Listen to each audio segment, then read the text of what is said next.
Take your seat, and we can begin.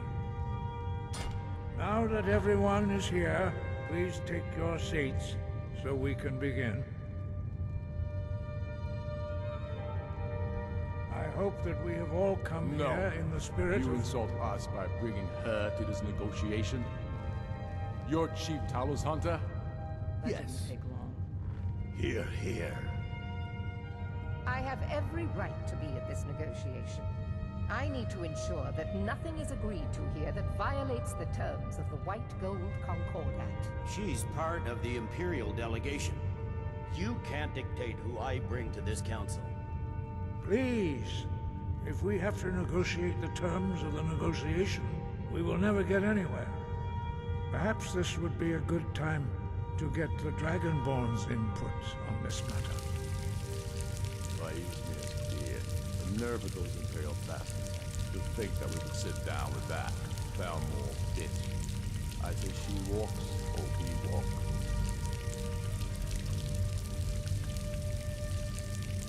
Maybe so, but bringing her here is a deliberate provocation.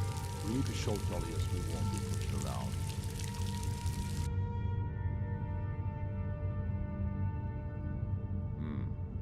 It feels like a mistake to me, but I'll bow to your judgment on this. But she is to observe, nothing more. We are not negotiating with her. Is that clear? Ulfric, why so hostile?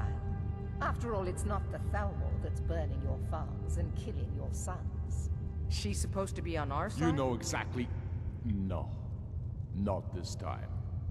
Now that that's settled, may we proceed? One moment. Here we go. I just want to make clear that the only reason I agreed to attend this council was to deal with the Dragon Menace. I have no authority to negotiate a permanent settlement, unless Ulfric is ready to sue for peace and turn himself over to Imperial justice. Master Arngir, We're are here you to going to arrange just a let him temporary continue truce to allow the Dragonborn here to deal with the dragons, nothing more. We consider even sitting down to talk with these rebels more than generous. Enough posturing, Tullius. If you came to talk, let's get on with it. Fine. Let's get this over with. Are we ready to proceed? General Tullius, Jarl Ulfric, this council is unprecedented.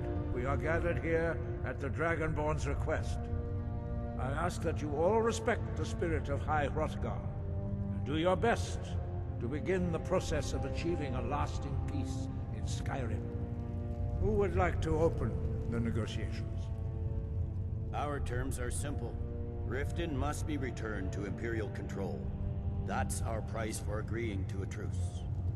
Elisif, are you really going to be a party to this foolishness? Do you really think Ulfric will just turn Riften over because some Imperial general barked an order? That's quite an opening demand, Tullius. Ulfric, you can't be taking this demand seriously. We can hold Riften against anything the Empire can throw at it. Besides, Jarl Layla will never agree We'll to... do whatever I decide is in the best interests of Skyrim. Are we clear? Yes, my lord. Come on, Tullius. You can't seriously expect us to just hand over Riften at the negotiating table. You haven't been able to take it back yet. Why should we give it up now? I am sure General Tullius does not expect something for nothing. Of course not. What will you offer for Riften, Tullius? Some empty promises? Maybe some more Imperial bluster? Enough, Galmar. Jarl Ulfric, what would you want in return? First, let me be clear. The Sons of Skyrim know from bitter experience that talking to the Empire is a waste of time. Or worse, Imperial promises are simply a way to lull you while they prepare a dagger for your back. Aye. We haven't forgotten Markarth, Tullius. But I accept the Dragonborn's invitation to this council, and I at least will negotiate in good faith. The council was your idea, huh? So tell us, what do you think Riften is worth?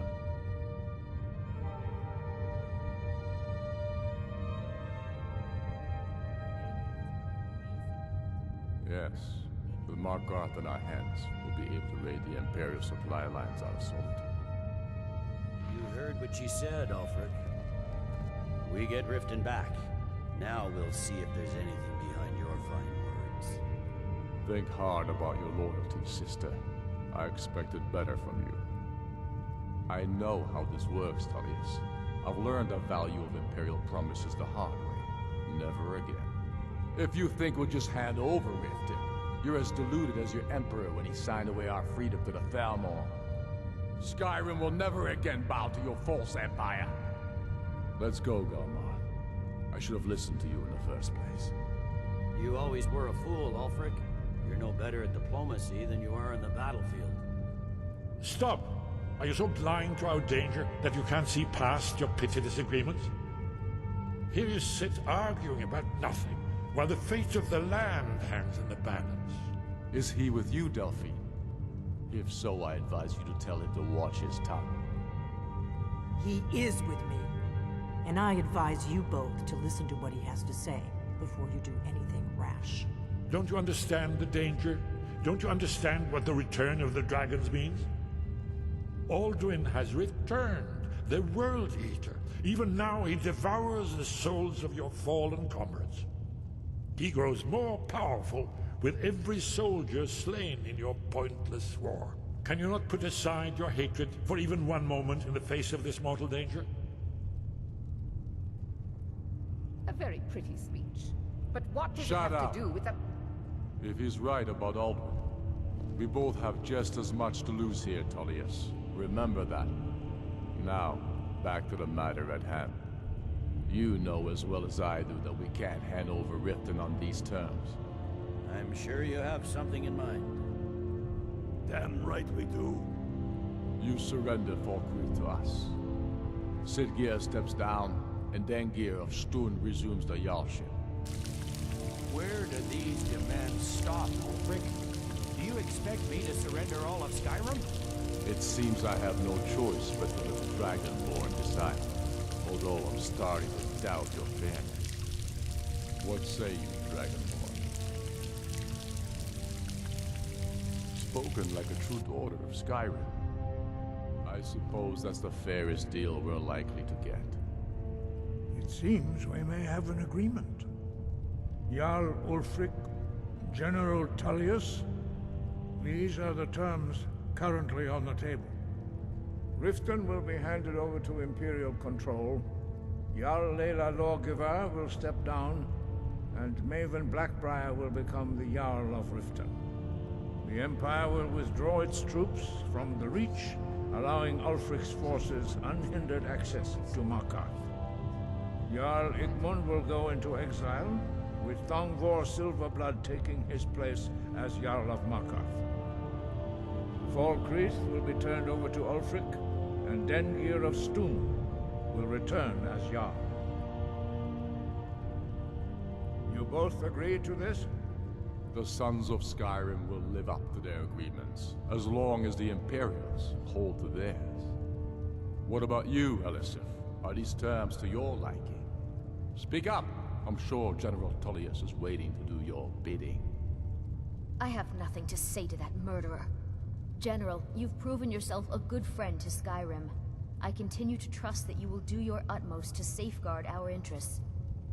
Thank you, Jarl Elisif. I appreciate your loyalty. The Empire can live with these terms, yes, for a temporary truce, until the Dragon Menace is dealt with. After that, Ulfric, there will be a reckoning. Count on it. Now that the Empire has been driven from the Reach, we can put a stop to the raping of our silver mines. That silver belongs in Skyrim. Legate with me. We have a lot of work to do. Giving up Riften is a heavy price to pay for this truce, Dragonborn. I hope it was worth it. Jarl Vignar, I assume you are familiar with the Dragonborn's plan? Yes, I'm ready to do my part. Just say the word, and my men will help you spring this trap. But the difficulty remains how to lure a dragon to Dragon's Reach at all. By Talos, that's an excellent question. I hope you haven't forgotten that little detail. I believe I can be of help here. I anticipated the problem. While you were arranging this meeting, I was busy in the library of Skyhaven Temple, an unguessed trove of lost lore. But the important thing is that the Blades recorded many of the names of dragons they slew.